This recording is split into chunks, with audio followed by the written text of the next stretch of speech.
Chers abonnés de Mieux comprendre l'islam, imaginez un instant un jour où chaque être humain qui a jamais vécu se retrouvera face à son Créateur.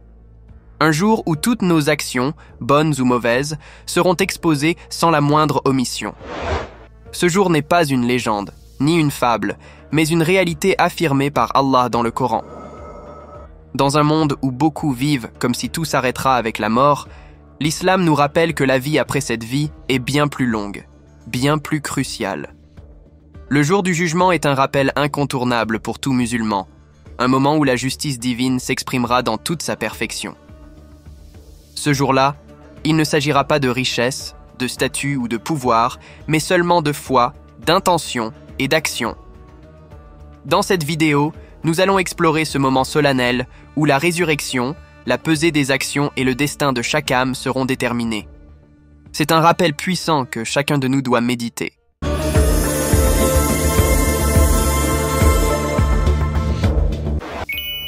La résurrection.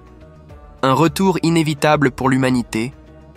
Le jour viendra où chaque être humain, qu'il ait été enseveli dans la terre, noyé dans les océans ou incinéré, sera ramené à la vie par la puissance d'Allah.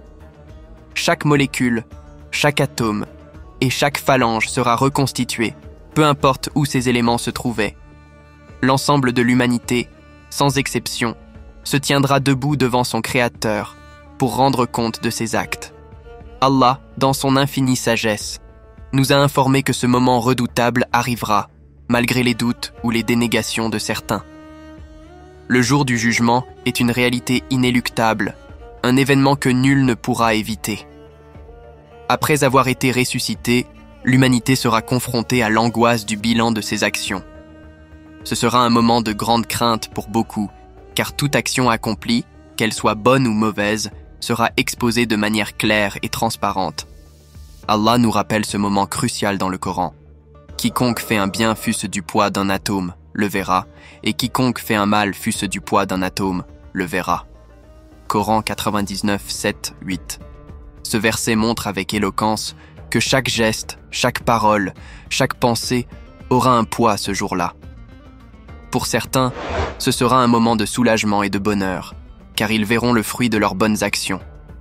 Pour d'autres, ce sera une épreuve difficile, une source de peur immense, car leurs mauvaises actions seront révélées. La nécessité de la sincérité et de la conformité, cependant, il ne suffit pas d'accomplir de bonnes actions pour espérer la miséricorde d'Allah.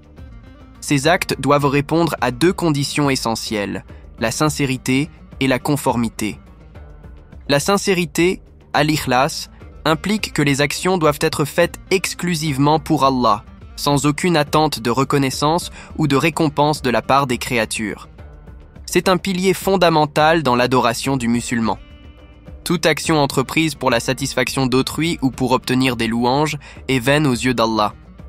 La conformité, al-Mutaba 3a, signifie que chaque action doit être conforme à la voie tracée par le prophète Mohammed, paix et bénédiction sur lui. Innover dans les pratiques religieuses ou agir en dehors des enseignements prophétiques est une erreur grave, car seule la sunna garantit que nos actions sont agréées par Allah. Un rassemblement dans l'honneur ou dans la honte, le jour du jugement, toute l'humanité sera rassemblée dans un état de nudité, sans circoncision, face à la réalité de l'épreuve. Ce détail, bien que choquant pour l'esprit humain, ne sera pas une source de préoccupation. Ce jour-là, aucune personne ne se souciera de l'apparence des autres, car l'esprit sera entièrement absorbé par une seule pensée. Quelle sera l'issue de cette journée, l'enfer ou le paradis? Pour les mécréants, ce jour durera 50 000 ans, une période de temps inimaginable qui illustrera leur souffrance et leur désespoir. Quant aux pieux, Allah, dans sa miséricorde, raccourcira ce moment et certains ne ressentiront cette attente que comme la durée nécessaire pour accomplir 2 unités de prière, raka. 7 catégories sous la protection divine, en ce jour de chaleur intense, où le soleil sera si proche que la transpiration des gens dépendra de leurs péchés, 7 catégories de personnes bénéficieront d'une protection spéciale sous l'ombre d'Allah, une faveur immense réservée aux vertueux. Voici qui ils sont. Le dirigeant juste, qui aura gouverné avec équité. Le jeune qui a grandi dans la piété, restant fidèle aux enseignements d'Allah dès son plus jeune âge. Celui dont le cœur est attaché aux mosquées, pour qui la maison d'Allah est un refuge et un lieu de paix. Deux personnes qui se sont aimées pour Allah, se réunissant et se séparant pour sa cause. L'homme qui, face à la tentation de la fornication, a renoncé par crainte d'Allah. Celui qui fait l'aumône discrètement, si bien que sa main gauche ne sait pas ce que sa main droite a donné. Celui qui, seul dans son intimité, se souvient d'Allah et pleure de crainte devant sa majesté. Ces personnes bénéficieront de l'ombre d'Allah, tandis que les autres souffriront sous la chaleur accablante de ce jour. L'arrivée du trône d'Allah est le moment de vérité. Après une attente interminable, un moment solennel arrivera. Le trône majestueux d'Allah sera porté par 8 anges.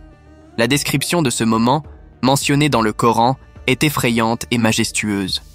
Et sur ses côtés se tiendront les anges, tandis que 8, ce jour-là, porteront au-dessus d'eux le trône de ton Seigneur. Coran 69, 17, 18.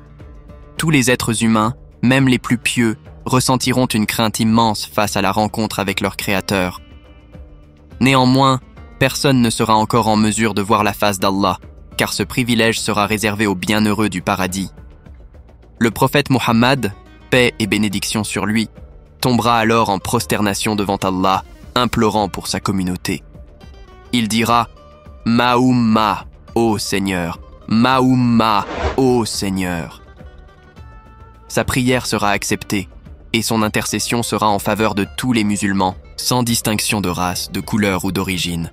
L'enfer et le paradis approchés, alors qu'Allah décrétera que l'enfer soit rapproché, une scène terrifiante se produira, comme mentionné dans le Coran, et que ce jour-là, on amènera l'enfer. Ce jour-là, l'homme se rappellera. Mais à quoi lui servira de se souvenir? Coran 89, 23.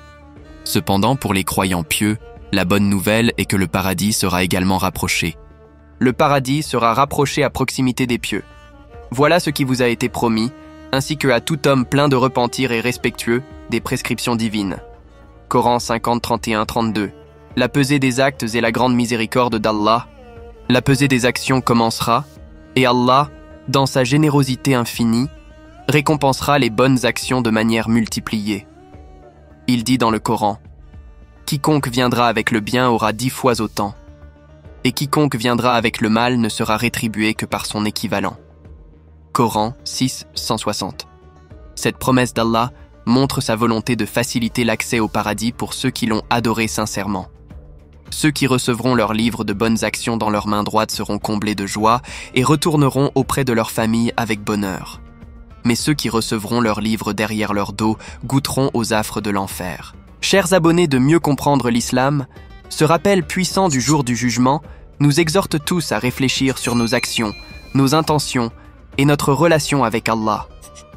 Ce jour où chaque âme sera jugée selon ses actes doit nous inciter à rechercher la sincérité et la conformité à la sunna dans tout ce que nous faisons.